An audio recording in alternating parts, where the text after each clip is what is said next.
체력 대결입니다. 이게 대체 무슨 얘기인지 올림픽 얘기인가 싶기도 한데 보겠습니다. 25만 원 지원법도 강행, 필리버스터, 출구 없는 쳇바퀴 정국입니다. 네, 아까 일면 소개할 때 말씀을 드렸죠. 또 필리버스터가 진행이 되고 있습니다. 7월 31일 하루 쉬고 또다시 어제부터 8월 시작과 함께 또 하고 있다라는 건데, 네. 지금 보이는 바로 저 모습이 현재 지금 국회 본회의장에서 필리버스터가 진행 중인 그런 모습입니다. 김상욱 의원으로 보여요. 네.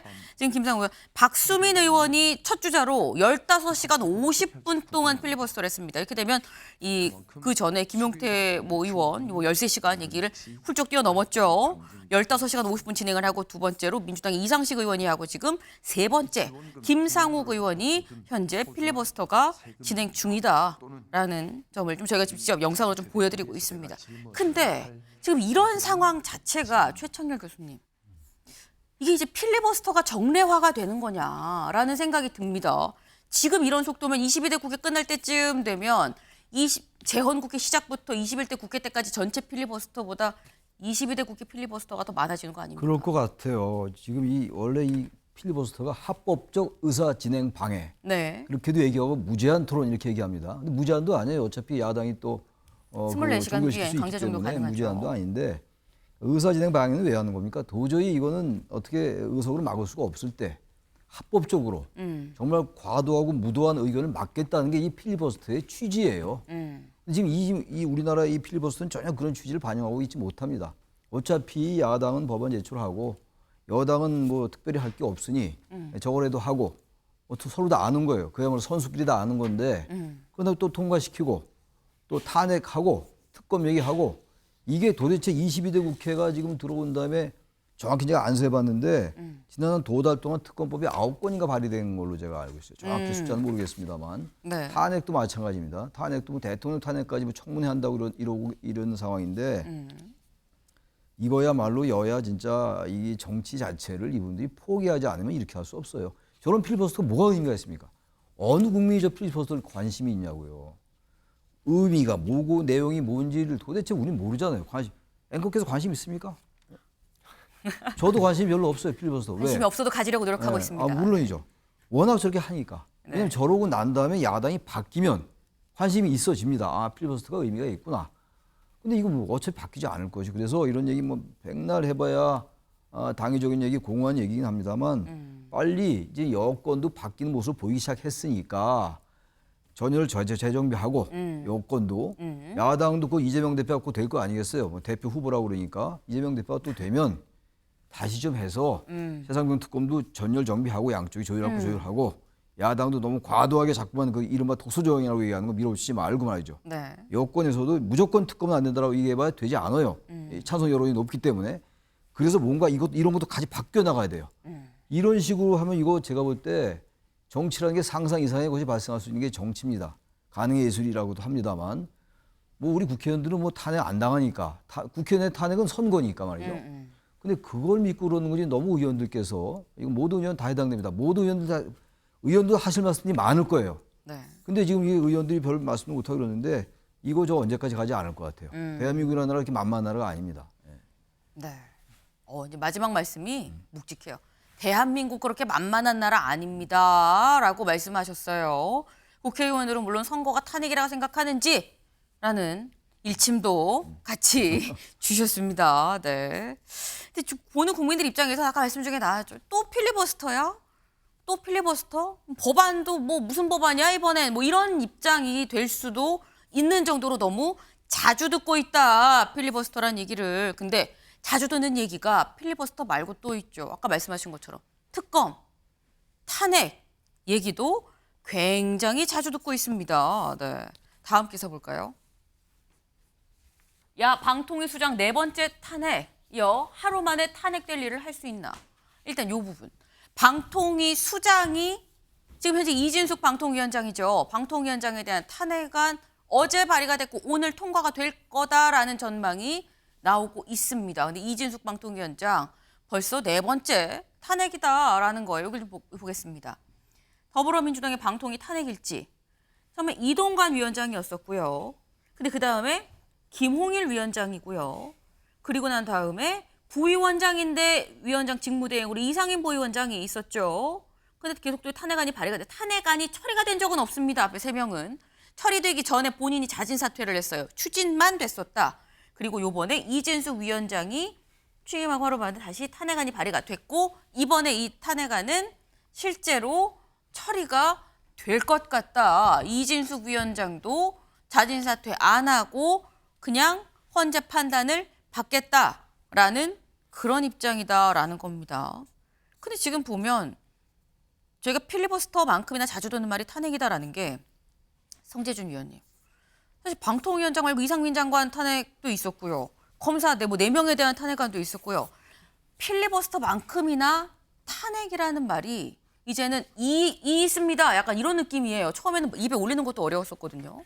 아니 근데 필리버스터랑 탄핵을 동일선상에 놓고 비교하는 것 자체가 저는 좀 타당치 않다라고 보는 게 필리버스터 같은 경우는 이제 지금 이제 여소야대인 상태에서 여당이 할 수 있는 유일한 어떻게 보면은 헌법적인 수단인 것이고 지금 민주당이 밀어붙이고 있는 탄핵 같은 경우는 솔직히 어떤 국민들이 이거를 봤었을 때 이게 납득할 만하다고 생각하시는 분이 누가 있겠습니까? 검사 탄핵 같은 경우는 7명에 대한 탄핵이 지금 뭐 탄핵 소추안에 통과가 됐고 그중에서 한 분 같은 경우는 아예 헌재까지 가가지고 기각이 됐거든요. 근데 기각이 됐을 때 민주당에서 그거에 대해서 사과를 합니까? 아무런 사과를 하지 않습니다. 그리고 지금 방통위원장에 대한 탄핵 같은 경우도 출근한 지 하루 되셨거든요. 뭐 하죠 도대체 하루 동안에? 출근하고 뭐 인사 뭐 조금 뭐 보고받고 이게 다 있는데 뭐 탄핵될 게 있겠습니까? 지금 이제 계속해가지고 이유를 들고 있는 것이 지난번에 이제 그 이동관 방통위원장부터 시작해서 김홍일 전부 다 똑같은 이유로 지금 탄핵 소추안을 통과시키겠다라는 건데 전체 회의 자체를 왜 2명에서 의결했냐 이게 지금 문제 포인트 아니에요? 아니 그런데 생각을 해봐야 되는 것이 지난 6월 달에 바로 최근입니다. 6월 달에 김현 지금 이제 과방위 위원이시기도 하죠. 네. 또 김현 의원이 법안을 또 발의를 했습니다. 방통위의 개정에 대한 이제 법안을 발의했는데 그 내용에 들어가 있는 게 뭐가 있습니까? 2인으로서 이거를 의결할 수 있는 게 아니라 최소 4인이 돼야지 의결할 수 있다. 이게 이제 들어가 있고 네. 그다음에 이제 직무대행 같은 경우도 탄핵 소추안에 포함시킬 수 있다. 요 두 가지가 지금 개정안에 들어가 있거든요. 네. 개정안에 들어가 있다는 얘기가 무슨 말이에요? 지금 법은 안 그렇다는 뜻입니다. 그러니까 2명으로서 충분히 의결할 수 있다는 뜻인 것이고 그리고 지금 이제 대행을 맡고 있는 사람은 탄핵 소추안에 안 들어간다라는 게 현재 지금 그 방통위 법인 거거든요. 근데 민주당에서 주장했던 거는 뭐였습니까? 2명으로 하면 안 된다. 법률 위반이다. 그리고 또 대행 같은 경우도 탄핵 소추안에 통과시킬 수 있다. 다 그러니까 이게 법률적인 얘기가 아니었다라는 게 증명이 되는 것이죠. 만약에 정말로 민주당에서 지금 2명으로 체제를 의결하는 것이 문제가 있다라고 생각한다면 법원에 가처분 뭐 소송을 하든지 직무 정지를 뭐 하든지 이런 식으로 소송을 또 걸면 되는데 그건 또 못 합니다. 자기들이 생각하기에도 법률적인 문제가 없다는 걸 아니까 솔직히 우리가 지금 이준숙 위원장 같은 경우는 출근한 지 하루 만에 탄핵 소추안을 통과시키는 거는 이건 누가 보든지 간에 박문진 이사에 대한 어떤 결정을 막겠다. 그리고 또 MBC를 지키겠다라고밖에 국민들은 볼 수밖에 없는 것이고 오죽 공격할 게 없으면은 김현 의원 같은 경우는 지난번에 나와서 또 뭐라고 했습니까? 이진숙 위원장이 출근하는 첫날 복장을 가지고 또 뭐라고 하세요. 한여름인데 왜 부츠를 신고 오냐. 부츠 신으니까 이거 무슨 뭐 군대처럼 그렇게 짓밟겠다라는 거 아니냐.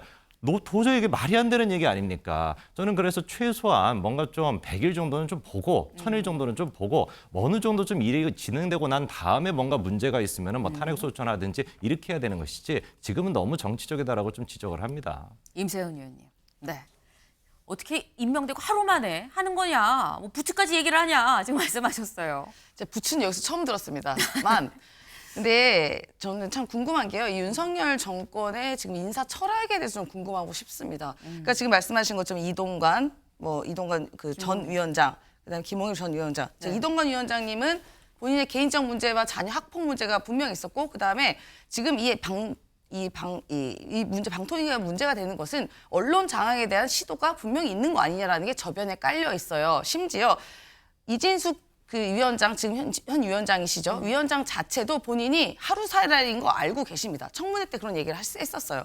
그러니까 이게 무슨 카드 돌려막기도 아니고 일회용도 아니고 뭡니까? 지금 이진숙 방통위원장이 가는 목적이 뭐냐? 이른바 박문진 이사회 바꾸기 위한 거 아니냐라는 것이 다수의 여론에 형성이 돼 있습니다. 그렇기 때문에 청문회에서 그런 이야기 나왔었고 청문회는 그 검증의 과정인데 그 과정에서 너무나도 불법적인 준법 정신이 결여된 여러 가지 뭐 법카 문제라던가 여러 가지 그 사상의 문제라든가 등등이 발생했습니다. 네. 사실 이 고위 공직을 하기에도 매우 부적절한 범법 행위가 그동안 있었어요. 그리고 심지어 사상 문제도 분명히 있고요. 이거는 고위공직을 떠나서 네. 사회생활도 하면 안 되는 거 아니냐라는 얘기가 많이 있었습니다. 그래서 할 수밖에 없는 것이 탄핵입니다. 그러니까 왜 탄핵이 반복돼 얘기를 하지만 네. 그러면요. 탄핵에 비견되는 것이 바로 거부권입니다. 이게 헌법에 나와 있는 권리예요. 대통령이 거부권 행사한다. 이거 매우 중요한 권리예요. 존중해야 되는 거 맞습니다. 하지만 매우 신중하게 처리되는 거 맞고요. 탄핵의 입법권의 권리입니다. 신중해야 되는 게 맞아요. 근데 대통령이 지금 벌써 15번 하셨어요. 뭐만 나와 오기만 해라. 거부권 한다. 이거면 탄핵권도 마찬가지인 겁니다. 그러니까 양대 강이 갈 수밖에 없지만 다행히 저희가 봤을 때는 네. 권력을 더 많이 갖고 계신 대통령께서는 전향적으로 뭐가 국가에 도움이 되냐를 보셨어야 된다 보는데 지금 이진숙 방통위원장님 보십시오. 그 누가 납득합니까 국민께서? 당연히 그 야당에서는 할 수밖에 없는 권리를 행사한다라고 보면 될 것 같습니다. 네, 조금 진정을 하시길 바랍니다. 네. 아니 법카 뭐 빵카 이게 나오는 거 차도. 네, 대통령이 자꾸 거부권을 하니까 우리가 할 수밖에 없는 거 아닙니까? 뭐 약간 이런 약간 연사 같은 느낌이 있었어요. 네, 알겠습니다. 그런 입장이라는 거 민주당은 또 그런 이 시각으로 지금 보고 있다라는 겁니다. 지금 저희가 쳇바퀴 정국이다라고 얘기를 하고 있어요. 왜냐하면 자꾸 모든 게 필리버스터도 지금 뭐 탄핵도 따지기 반복이 계속 똑같이 악순환이 반복이 되고 있는 건데 아까 국민일보 4면 다시 한번 가볼까요? 네. 근데 이런 와중에 또 웃음꽃이 피는 것도 있습니다. 웃음꽃 어디서 피냐? 네. 조국 대표, 이재명 전 대표, 네. 그리고 이제 박찬대 대표 직무대행 셋이 만났어요. 어디냐? 국회 본회의장에서 만났습니다. 밝게 웃고 있는데 본회의장에서만 사실 만난 건 아니에요. 어디서 만났냐? 박찬대 원내대표실에서 따로 또 만났습니다. 그래서 만나서 무슨 얘기를 했는지 물어봤는데요. 직접 들어보시죠. 안 그래도 그런 문제에 대한 대안이나 그런 것들 많이 논의는 했는데 갑갑하긴 합니다. 이 정부 여당이 나라 살림을 책임지고 있는데 뭘 하자는 건 없고 올해 야당이 하는 일에 또 국민들이 원하는 일에 대해서 발목 잡기만 일관하고 있어서 참 갑갑하지요. 뭘 하자 그러면 우리가 좀 대안을 글쎄 해볼 말입니다. 텐데. 글쎄 말입니다. 다중위기 상황 아닙니까? 다중위기 상황이고 목록만 해도 한두 개 아니지 않겠습니까? 그러다 보니 긴 시간을 얘기한 것 같습니다. 또 이렇게 만나실 의향이 자주 만나야죠.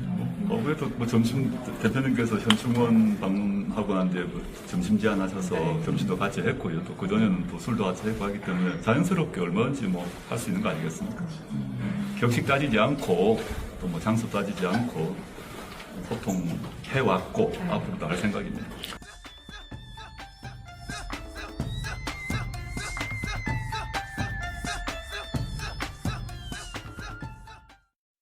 네, 상당히 사이가 좋아 보이는 세 사람입니다. 그리고 앞으로 또 자주 만날 거다. 어제도 만나서 뭐 한 1시간, 2시간 가까이 또 얘기를 했다라고 해요. 상당히 사이가 좋아 보이는데 사이가 좋았던 거야? 라고 생각하실 수도 있는 게 그전에 무슨 얘기가 있었느냐.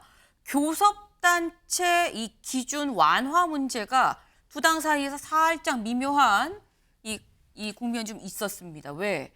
조국 대표가 뭐라고 얘기를 했느냐. 교섭단체 완화 말하던 민주당 이젠 답하십시오라고. 그건 언론 인터뷰예요. 언론 인터뷰에서 얘기를 했었습니다. 언론 인터뷰에서 이 얘기를 직접적으로 했다는 사실 그 전부터 꾸준히 이런 얘기가 이 조국혁신당 뭐 대변인 성명 등등을 통해서 나왔었거든요. 근데 직접 조국 대표가 이젠 직접 얘기를 한 거죠. 이젠 민주당 답하십시오라고 얘기를 했어요. 근데 이 상황에 대해서 민주당에선 총선이 끝나고 뭐라고 얘기를 썼느냐.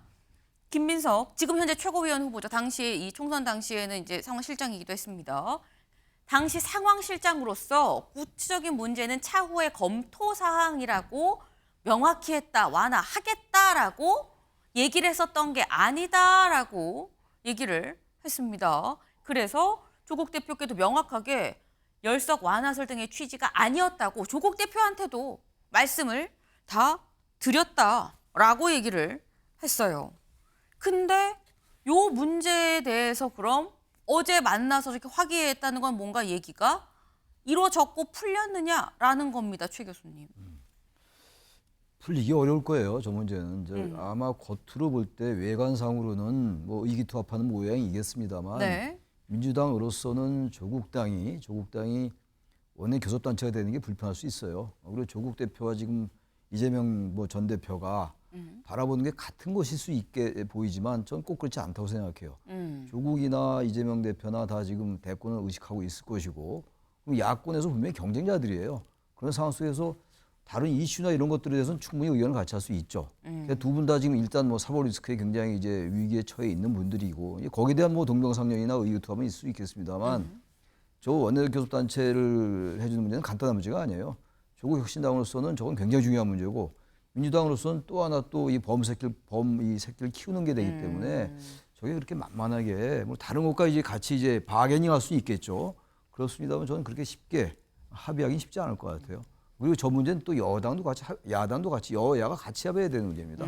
국회법을 바꿔야 되는 문제이기 때문에 물론 국회법 바꾸는 거 능사지요. 저 쉬운 일이죠. 그거야 아무 일도 아니겠습니다만 네. 아무튼 그래도 이건 원내교섭단체에 대한 여러 가지 문제점이 있음에도 불구하고 오랫동안 유지해왔던 국회법 내용인데 이분을 둘이서 간단히 말로 끝낼 수 있느냐 저는 그렇게 쉽게 보지는 않습니다. 저 문제는 말이죠. 네.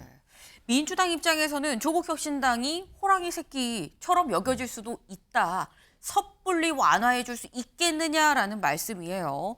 근데 어제 만나서 뭔가 화기애애고 앞으로 더 볼 거고 이재명 대표는 교섭단체 얘기하셨습니까? 라는 기자 질문에 그런 얘기도 해야 되겠죠 라고 얘기를 했습니다. 얘기를 했다는 건지 안 했지만 앞으로 할 거라는 건지 아니면 해야 된다고 얘기는 하는데 하고 싶지는 않다는 건지 묘합니다. 앞으로 이 문제 어떻게 풀어갈지도 좀 같이 봐야 될 것 같다라는 생각이 드네요.